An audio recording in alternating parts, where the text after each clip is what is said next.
Hello student, good morning. आपका स्वागत है हमारे YouTube channel Sharma study point में। और इस वीडियो में यहाँ पर बताएंगे आपके लिए बहुत ही इंपॉर्टेंट क्वेश्चन, सुपर टेट का क्वेश्चन है। देखिए क्या है, पुनीत और अप्पू की वर्तमान आयु का अनुपात 2:3 है। 3 वर्ष बाद उनकी आयु का अनुपात 3:4 हो गया। पुनीत की वर्तमान आयु ज्ञात कीजिए। तो देखिए, इस सवाल को सॉल्व करने के लिए सबसे पहले हमें पुनीत को हम P से रिप्रेजेंट करते हैं और अप्पू को A से रिप्रेजेंट करते हैं। अगर पुनीत की आयु 2 है, इसका अनुपात अप्पू के साथ 3 है, तो अगर ये अनुपात कहीं भी आपको अगर दिया होगा तो इसका मतलब है x आपको मान लेना पड़ेगा, क्योंकि कोई भी आयु होती है उसके साथ x आपको मानना पड़ेगा, क्योंकि क्या पता कितनी आयु हो। तो x वही नंबर होता है जिससे आपको ये पता चलता है कि आयु इतनी है। उसके बाद 3 वर्ष बाद, अब हम लिखेंगे 3 वर्ष बाद।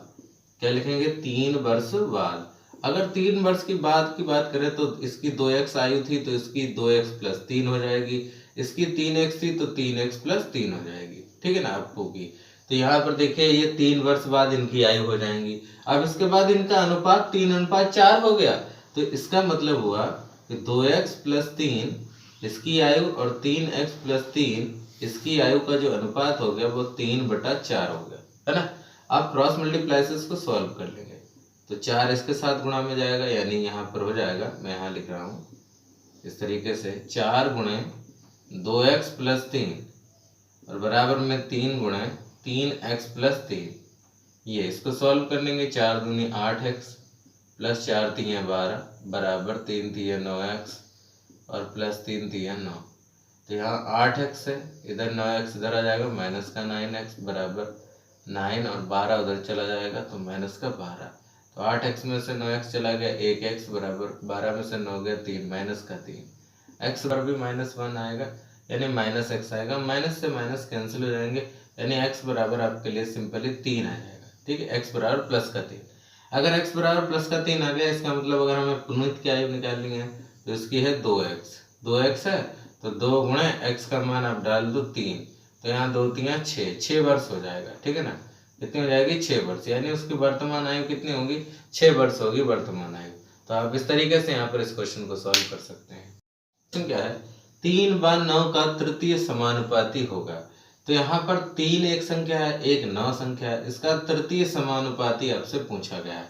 अगर तृतीय समानुपाती आपसे पूछा गया है तो आप क्या करेंगे? देखिए, सबसे पहले हमें इस नंबर को लिखना पड़ेगा 3, फिर अनुपात लगाना पड़ेगा, फिर लिखना पड़ेगा 9, फिर समानुपात लगाना पड़ेगा, फिर 9 लिखना पड़ेगा, फिर से यहाँ पर x लिख देना पड़ेगा।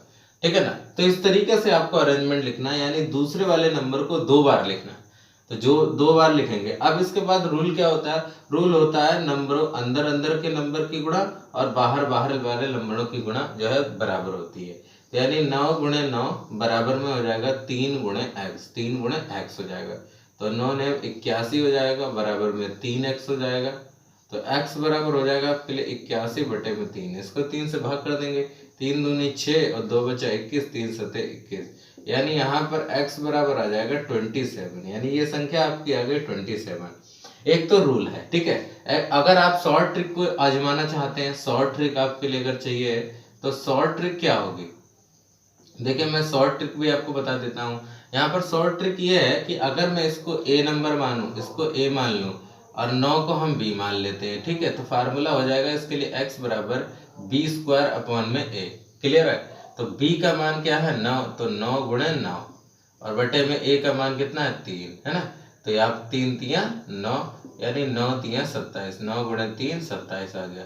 तो इस शॉर्ट ट्रिक का भी हम इस्तेमाल कर सकते हैं कि आपके लिए शॉर्ट ट्रिक से अगर सॉल्व करना है तो ऐसे सॉल्व कर लेंगे, नहीं तो आप अन्यथा इस तरीके से बना करके आपको सॉल्व कर लेना है। ठीक है ना। तो 2 यहाँ पर विधियां हैं, आप इनको सॉल्व कर सकते हैं। आई होप आपको इस क्वेश्चन समझ में आए होंगे। Thank you for watching this video.